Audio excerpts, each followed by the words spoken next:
I'm going to speak to you on my idea of wellness. I am not an authority on history nor on the medical sciences that I've bravely ventured out to speak on today. But I can tell you with complete certainty that it has worked for me. It has really changed the way my life has been proceeding when I was made aware of these facts. You know, being an actor, the stardom was thrust upon me, and I was more than excited to be called a star and have people cheer after me. And what happens with most successes at an age when you didn't expect it is that complacency sets in. So after my first 7-8 years in the film industry, the kind of films that I was doing was mundane. I was getting into doing 3 films a year. And more importantly, I was becoming fat, and even more importantly, deep inside, I was getting unhealthy, mentally as well as physically.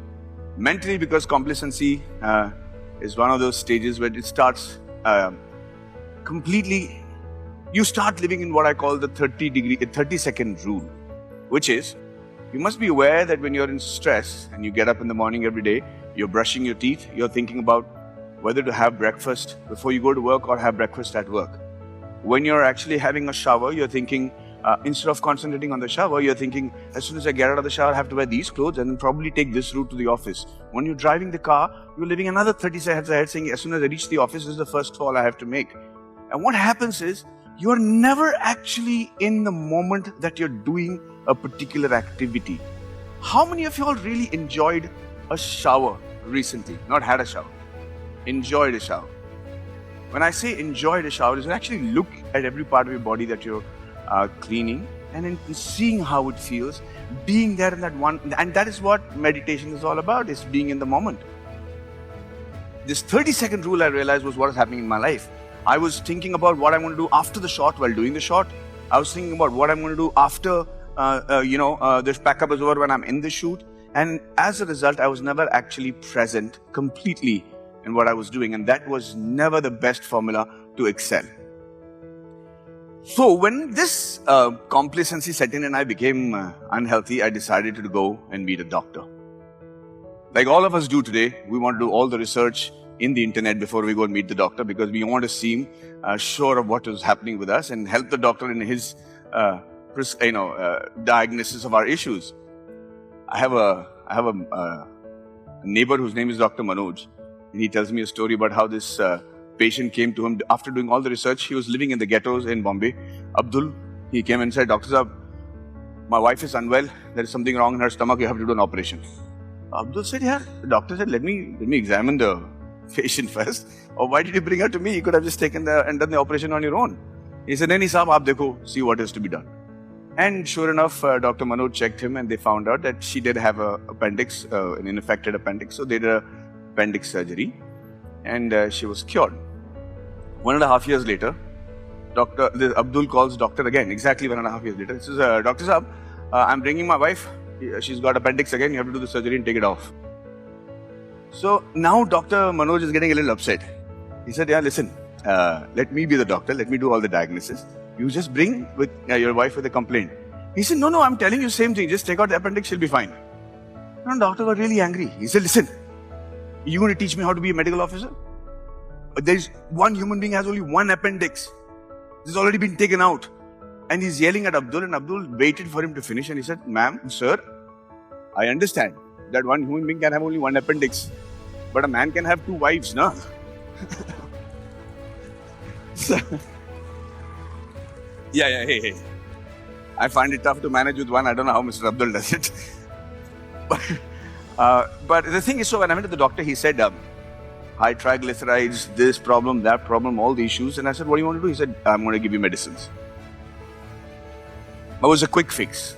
But that is the time that I came across some very interesting notions that were being floated around in the world. And more importantly, I met some very interesting people that changed the way I thought I was going to get cured. So let's go back to these interesting notions first, something that I believe in very strongly. You know, human beings are not designed or were not meant to live past the age of 40. The average age expectancy of the Homo sapiens was about 40 to 45. Everything else starts closing down. If you're lucky, you manage to 50. The Japanese made it a habit of reaching the 100 now. And everybody lives on what I call bonus time now.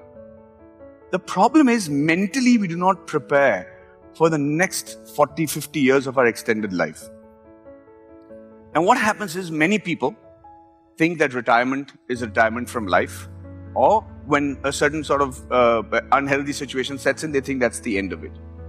And the worst curse that my grandfather told me in the world today, be it youngsters, be it students, professors, or people who are flying high, the worst curse today mentally is to be considered irrelevant. To be considered irrelevant in the society that you live in the family that you live in the environment that you live in. You know, when they say, old man, it doesn't matter, don't listen to him. And everybody's fight is to stay relevant throughout their age. And how do you do that? How do you do that with an extended 60 years of your life?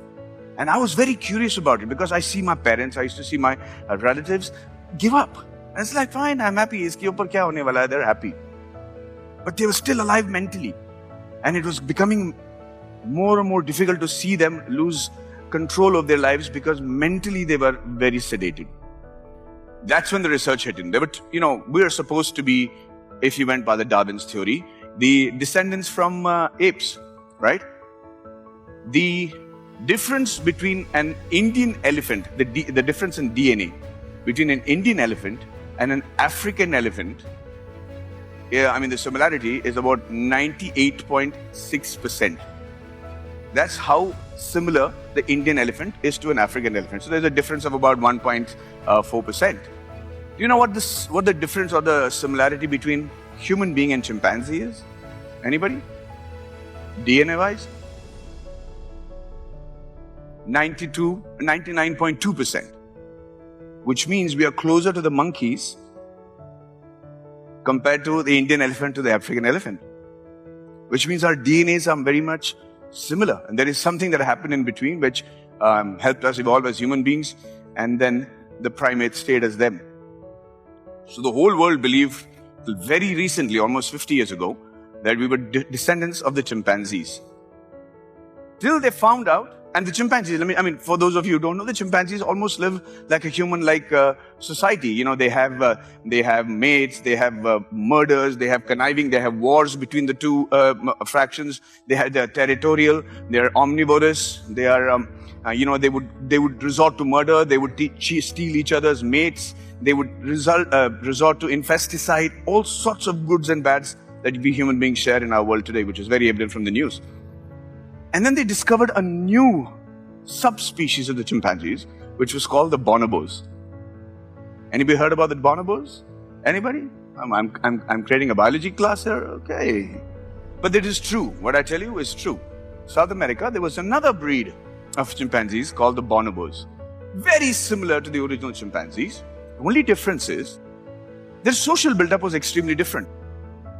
The chimpanzees were a patriarchal society. The bonobos were a matriarchal society. They were extremely peace-loving. There would hardly be wars between the communities. Everything was well shared and equally distributed amongst each and every member of the society. Sex was used to compensate for violence or any sorts of displeasure. They had lesbianism, homosexuality. They in fact had all kinds of weird things, but all related to peace. Nothing violent. And then they suddenly realized that human beings or Homo sapiens were a mix of both these DNAs.